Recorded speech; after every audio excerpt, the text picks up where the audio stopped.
में, चाहे वो राजसमंद हो, साड़ा हो, भीलवाड़ा, चाहे सुजानगढ़ हो, चूरू।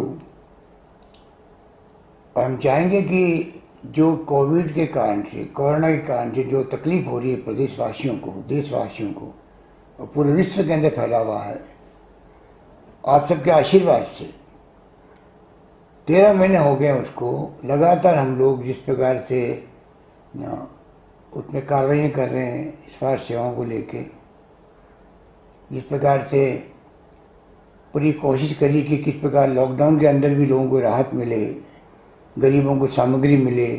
सरकार ने कैश भी और काइन में भी काफ़ी इन्वेस्टमेंट किया है। कोई भूखा नहीं सोए, मैंने कहा था।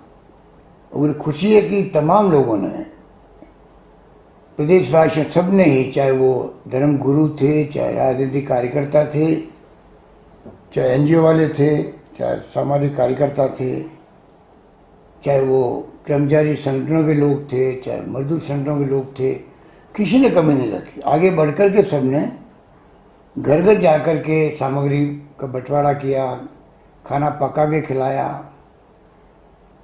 वो दिन मैं भूल नहीं सकता।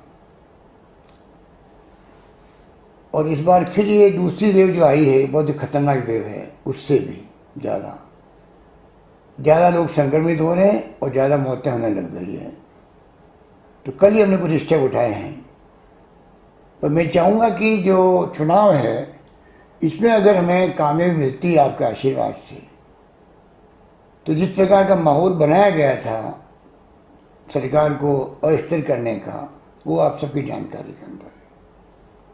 ये वो नेता प्रतिपक्ष तो गुलाब सिंह कटारिया ने तो कहा 6 महीने में सरकार गिर जाएगी, और 6 महीने 17 तारीख को आने वाले हैं। तो मैं आपको मार्मिक अपील करना चाहूँगा, कृपा करके आप ऐसे लोगों को, जो सरकार चुनी हुई है आपकी, लोकतंत्र में चुनी सरकार का मान सम्मान करना सबका कर्तव्य होता है। विपक्ष की भूमिका निभाएं विपक्ष वाले, हमें अच्छा लगता है, हम तो उसको कुछ सीखते हैं और अगर कहीं गलती हो रही है तो ठीक करने का प्रयास करते हैं। हमारी ये अप्रोच है। हम कभी अहम घमंड में नहीं चलते हैं। पर जिस प्रकार से सरकार गिराने का षड्यंत्र किए गए, वो सब आपको मालूम है। अगर 3 चुनाव जीतते हैं तो तमाम षड्यंत्रकारियों को एक सबक मिलेगा। जो दिल्ली में बैठे हुए हैं, चाहे केंद्रीय मंत्री हो, चाहे इनके विपक्ष में नेता बैठे हुए हैं यहाँ पर वो हो, सबको सबक मिलेगा कि चुनी हुई सरकार को अगर गिराने की कोशिश भी करेंगे तो आम जनता, जो माई बाप होती है लोकतंत्र में, वो इसको बर्दाश्त नहीं करेगी। ये संदेश देने के लिए जरूरी है कि आप तीनों जगह कांग्रेस के उम्मीदवार को जिताओ। कोरोना काल में मैं बजट पेश किया, मैंने, लोग समझते थे पता नहीं क्या होगा, कोरोना काल में रेवेन्यू भी नहीं आ पाई, पर आप सबके आशीर्वाद से, आपकी दुआओं से हम सफल हुए उसके अंदर। किसानों के लिए अलग बजट, किसानों के लिए अलग बिजली कंपनी बनाने का घोषणा की हम लोगों ने, 1-1 हज़ार रुपये प्रति माह देने की घोषणा करी। अगला बजट अलग बने किसानों के लिए, बहुत बड़ा फैसला है। आज किसान लोग बैठे हुए आंदोलन कर रहे हैं, ये परवाह नहीं कर रहे हैं। 5 महीने हो गए।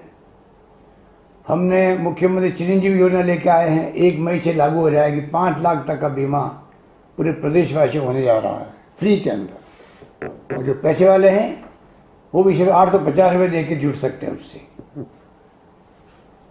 आप सोचिएगा किस प्रकार से हमने दवाएं फ्री करी, पहले जांचें फ्री करी, ईडब्ल्यूएस के लिए जो अड़चना आ रही थी उसको ठीक किया। अभी हमने कह दिया कि SC ST OBC की तरह उनको भी लाभ मिले, आयु का भी और फीस का भी, वो हमने फैसला उठाया। 35 लाख लोगों को हम लोगों ने कोरोना काल में 3 किस्तों में 3,500 रुपये दिए।